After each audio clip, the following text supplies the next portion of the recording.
ચેતર વસાવા સહિત 9 લોકોને Rajpipla sessions court દ્વારા 7 વર્ષની સજા ફટકારવામાં આવી છે અને હવે આ તમામ બાબતને લઈને એક પછી એક આમ આદમી પાર્ટીના નેતાઓ ચેતર વસાવાના સમર્થનમાં મેદાને આવી રહ્યા છે। હવે શું છે સમગ્ર મામલો અને કયા નેતા ચેતર વસાવાના સમર્થનમાં શું કહ્યું છે એની વિગતે ચર્ચા કરીશું। નમસ્કાર, હું છું ઉજ્જવલ અને આપ જોઈ રહ્યા છો નિર્ભય ન્યૂઝ। રાજપીપળા સેશન્સ કોર્ટ દ્વારા જે નિર્ણય આપવામાં આવ્યો છે, ખાસ કરીને જે વનકર્મી ઉપર હુમલો અને ધમકી આપવાનો આખો જે કેસ હતો ચેતર વસાવાની સામે, એ કેસમાં ચેતર વસાવા અને એમની પત્ની સહિત જે 9 લોકોની સામે 7 વર્ષની સજાનો જે આદેશ આપવામાં આવ્યો છે, આ આખી બાબતને લઈને હવે આમ આદમી પાર્ટીના નેતાઓ મેદાને આવી રહ્યા છે અને સીધા જ આક્ષેપ ભાજપ ઉપર કરવામાં આવી રહ્યા છે। ખાસ કરીને અહીંયા સીધી વાત એ જ કરવામાં આવી રહી છે કે ચેતર વસાવા આદિવાસી વિસ્તારના અને જે આદિવાસી સમાજના લોકો છે એમના પ્રશ્નો ઉઠાવી રહ્યા હતા।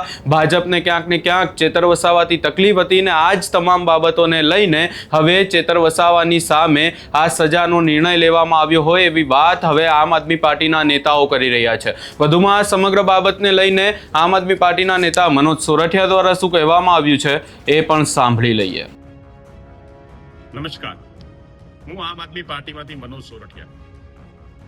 આદિવાસી સમાજનો એક ભણેલો ગણેલો યુવાન કે જેમણે આદિવાસીઓના અધિકારો માટે, આદિવાસી વિસ્તારની અંદર થતા ભ્રષ્ટાચારની સામે, આદિવાસીઓના વર્ષો જૂના પ્રશ્નો માટે અવાજ ઉપાડ્યો, સરકારની સામે સંઘર્ષ કર્યો। જનતાએ, આદિવાસી વિસ્તારની જનતાએ તમામે એ યુવાનને ભરપૂર સમર્થન આપ્યું અને આજે આદિવાસી સમાજમાં એકમાત્ર નેતા તરીકે ઉભરી આવેલા ભાઈ ચેતરભાઈ વસાવા ભાજપની સામે સતત સંઘર્ષ કરે છે। ભાજપની સામેના સંઘર્ષથી વારંવાર ભાજપે એમને ઝુકાવવા માટે અનેક ઓફરો કરી, ભાજપમાં આવી જવા માટે અનેક ઓફરો કરી। આમ છતાં સમાજ માટે, પોતાના વિસ્તાર માટે, પોતાના પૂર્વજોએ આપેલા વારસા માટે લડતા ચેતર વસાવાએ ભાજપની સામે ઝૂકવાનું પસંદ ન કર્યું। આજે એટલા માટે ચેતરભાઈ વસાવાને એક માત્ર ઉપજાવી કાઢેલા કેસમાં 7 વર્ષની સજા કોર્ટે ફટકારી છે। ધારાસભ્ય છે, પોતાના વિસ્તારના લોકોના પ્રતિનિધિ છે, આદિવાસી સમાજના પ્રતિનિધિ છે, પણ ભારતીય જનતા પાર્ટીએ સમાજને ઝુકાવવા માટે, બીજો કોઈ ચેતર વસાવા ઊભો ન થાય એના માટે આજે ચેતર વસાવા ઉપર ખોટો કેસ કરી અને આજે એમને સજા થઈ છે। અમને ન્યાયતંત્ર ઉપર વિશ્વાસ છે, અમે ઉપર સુધી જઈશું, તમામ કોર્ટના દરવાજા ખટખટાવીશું અને ન્યાય મેળવીને રહીશું। સત્ય જે છે એ છેલ્લે પણ જીત તો સત્યની થવાની છે, પણ એક વાત આજે ચોક્કસ ગુજરાતના લોકો અને આદિવાસી સમાજ માટે આપણા સૌના સામે આવી છે કે ભાજપ માટે વિપક્ષની અંદર જે અવાજ ઉપાડવા વાળા લોકો છે, એમની સામે બોલવા વાળા લોકો છે, એમને ખતમ કરવા માટે, એમને દબાવવા માટે, એમને પરાજિત કરવા માટે ન માત્ર કામ હવે ભાજપ પાસે વધ્યું છે, એની પાસે કોઈ નીતિ નથી।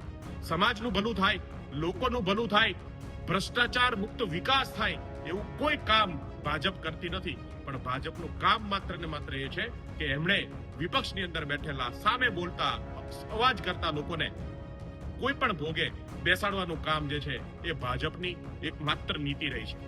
મારે ગુજરાતની જનતાને વિનંતી કરવી છે કે હવે જાગો।